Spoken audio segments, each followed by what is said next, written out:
Okay, there we are. Welcome everybody to day 3 of the Community League. I am joined once again by Germ. How are you doing today? Hello, Hitman. I'm doing very good. Happy Friday. Yep, happy Friday. It's a very nice day. Work week's finally done. Get to enjoy the weekend. To start it all off, we got a nice match here.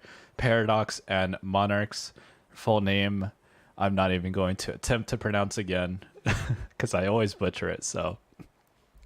But these two teams are pretty good. We saw Paradox play on the very first day, and Monarchs is a relatively unknown team, but they actually performed very well on Wednesday. They 5-1 a team called Saturdays for the Boys, which I predicted to be kind of a top 5 team. So, I they started off strong. So we'll see kind of what we see from this match day if they show up again. And here, one sec, I have to change a little bit of something. I was just now pulling up my mod thing to actually show again. It wasn't selecting again. So now I have it up on the along with our two beautiful faces, and I'm not cropped. It's good. We're both not cropped. It's wonderful. It's perfect. That's great. So here, let's go into their roster real quick. For Monarchs, we got Dodam Depresso, Little. Well, they kind of got rid of all their names. They all used to have Depresso on the end of the name. You got Little, OP, and Professo. And who do Paradox have on their team? Paradox, the team that we saw play, I believe, the first night on Monday. Dark Ninja, Get Clicked on, Spirit Walker, and they had a good match on Monday. I did not check the win rate from most recently. I'm still trying to learn all of the. Yeah. So as you can see, both these teams have a fairly similar amount of games played. Paradox is at 15, while Monarchs is at 16. Both teams, dead equal 50% attack win rates, while they both have very high defense win rates. So both these teams know how to play around a defense map. So Yeah, it looks like each of them have probably lost just only one defense overall each. So we'll have to see which one's going to be able to crack the other this time. I mean, they both have. I mean, attack win rate of 50% is not necessarily bad. It's still really early, and the numbers are really small to kind of go off percentages. But we'll have to wait and see. What maps are we going to see? we can hop over to the map pick ban phase right here. And as you can see, Monarchs deciding to ban out Lakeville as their choice, while Paradox responded with Sand River. And would you like to go over who picked what and what the tiebreaker will be? Sure, if my thing is still there. It's showing us correct. Yeah, so Tundra was selected by the Monarchs to go first, and they are on defense first. Monarchs will be attacking first, so They'll be attacking Paradox first. Then which selected emblem? defense. Yeah, Oh, yeah, okay. it's gonna be Paradox selected confusing. defense. Now I understand the interface. And then after that, we'll be going to Himmelsdorf, where Paradox selects Himmelsdorf. It's the only map that kind of remains, though, I guess, at that point. And they will be attacking first on Himmelsdorf. So, but again, it alternates back and forth now, not the two of like the first day. So I don't know if picking the sides matters as much anymore. I mean, it can help you with momentum, I suppose, if you know the last match of the night is, a defense. So as long as you get to that point, you're good. Yeah, it's definitely not as important as it was in, say, Gold League with the 1-1 format on every map, but it's still a nice thing to have, starting off on the right foot. We did a kind of an update stream yesterday, and one thing that we noticed going over some map statistics is Tundra is actually one of the most one-sided maps so far with a near 80% defensive win rate, while the rest of the maps are actually fairly even for the most part. So this map has been proven tough to crack on the attacking side. So see if either of these teams have brought something new and something kind of inventive that they plan on changing it up with. So Indeed, and I'm just looking at the training room. It looks like they're getting the last couple of people before we get started. But any predictions for tonight? Who do you think is going to win, or do you think it's going to go the distance? I think it's going to be so hard. Paradox had a pretty close match against Crip Squad, which was a team I thought was on the lower end, and Monarchs knocked off one of, like I said, one of my top predicted teams. So I really think it could go either way. I still want to give the edge to Paradox. If I had to guess a scoreline, I would say 5-2. But on the same time, Monarchs can pull anything out. I think they can easily take this series as long as they have prepped enough for it. Do you have a prediction on the match? I honestly don't know. I liked what I saw at a Paradox on Monday. I have not seen Monarchs play yet, but Paradox, at least uh, from what I saw on Tundra in particular, they had a method, they had a plan, they had a game plan in their approach on both sides of the map, and it looked like they were making tweaks and adjustments based on either a spotting location or a lineup differential, and they looked like they were working pretty well, all things considered. Not to say that Monarchs won't do that, but I mean, I don't know exactly how they play. Haven't seen them play yet, so we'll just have to wait and see. Yep. And it looks like we're just about to be heading into our very first match here. So let's see. Both teams are plus-plussing. And let's go over the tanks real quick that these teams have selected. Monarchs opting to go for the 5A, the 430U, and the Progetto 65. And what are Paradox bringing? Paradox on their defense are bringing one Kronwagen, one Wheezy 5A, and one Batchat. I'm trying to recall. I believe they brought a similar lineup on their defenses last time, but maybe they had a.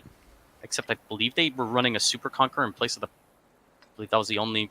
Oh no, they were running a. Actually, it's fairly different. They were running a Super Conqueror and a 430U on their defense. I think that was And a massive prosciutto. mistake. Was it? Oh shoot, it I may have think been. You're right. I know for a fact that they did have a Kron. That's the tank I know for sure because I Yeah. remember him going to that K2 hill and absolutely destroying Massive Mistake on it. Yeah, he got down in that where that rock is, and he was able to very easily make use of it. So maybe it did. And it looks like Monarchs might have watched that stream because Paradox is doing the exact same strat, all heading down to the south, and Monarchs is immediately opening towards that northern part of the map. And it's again happening where I see Dark Ninja playing very aggressively, and I don't know if it's because the same time when they did this on their defense before to Massive Mistake was when the enemy didn't bring a Batchat on. But when the enemy brought a Batchat on their attack, they did not play the south route. So we'll just have to see. They're down there, and they have a plan, I guess, to rotate back to deal with cap pressure, which, if memory serves, they dealt with it very efficiently. Yep, they completely dumped over on the D5 tank the first time and were able to get a free pick while Massive Mistake was just kind of left out hanging. So I'm sure Monarchs has adapted slightly. You see this 5A is playing at the rock instead of in the open, and that 430U is slightly more aggressive to try and help support them. So good adjustments. He's now maybe going into that dip, I'm not sure. But yeah, like before, the the Super Conqueror was a little bit down here, so that when Paradox kind of pushed in, they were able to push down into the low ground and stay safe to the other two tanks from the attacking side. And it looks like exactly that. They're just trying to avoid. You can see Dark Ninja beginning his probes, but he's really staying pretty much in the same spot. They know they have enough time while the Kronwagen and Wheezy 5A come up here on the. They will spot this 430U and be spotted. Shots exchanged, so no damage. no damage yet, but that's a very strong position for that 430. He's going to be able to farm these two tanks all the time while they're pushing in. And this 5A actually has some good shots too. Progetto does get off cap, and the 5A is in a very defensible position. It looks like they are still looking to dump on him anyway. Able to connect two shots, but Zone taking two right in return.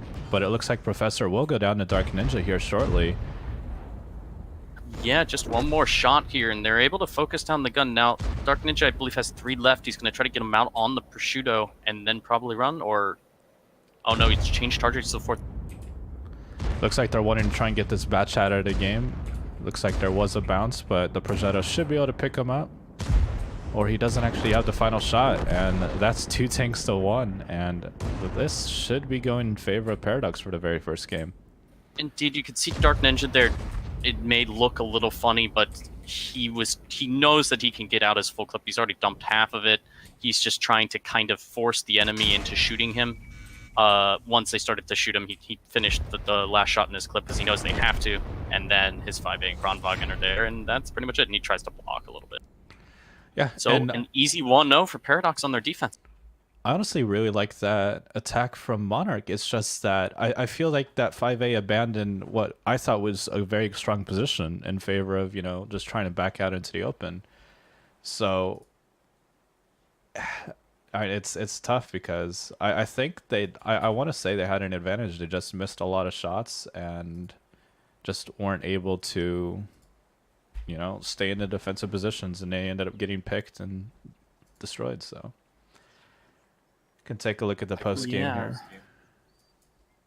And at least from Monarchs, OP doing 1800, Professor doing 1000, but Little in the Progetto, even though he has 4 shots, he's only able to get out that 800 damage. And how did Paradox do in this one? Only getting 2 penetrations and not being the initial focus is unfortunate. Spirit Walker is able to get out 2500 with 2 kills in his Kronwagen, zoned right behind him with 2300, and you can see Dark Ninja doing 1300. I believe he bounced 1, or maybe it was just a low health kill shot. I'm not certain, but he did what he had to do. And again, when both of them stay alive, they just all do damage. Yeah, and there's 5 mount shots across OP and Little on Monarchs. So if those 5 shots hit, it's a 1-on-1 fight, and they have a chance at winning it. But just too many shots going, into spaced armor, just slightly misaimed, and costing them around. So see if either of these teams adapt going into this next round. I feel like Paradox really likes this style, and I'm wondering how long they're able to run this defense, because they've done the same thing, at least for when we're watching 3 times in a row now. And they've had the exact same rotation, the exact same idea in mind. Everything's been the same. So how long can they do it before they, get countered? So yeah, and how can they be countered realistically? I'm not sure. Like, if they go south, and they seem very calm in their rotations. They know exactly what they plan on doing even before they see the tanks. Like, and then when they see the tanks, they just finalize what they're going to do. But yeah, they have the plan. And if you are the attacking team and you know that going in, how could you do that differently? I'm honestly not completely sure, unless you bring a wacky lineup. Which, if you bring a wacky lineup, you probably won't get in that position. I just realized I forgot my delay. Oh no!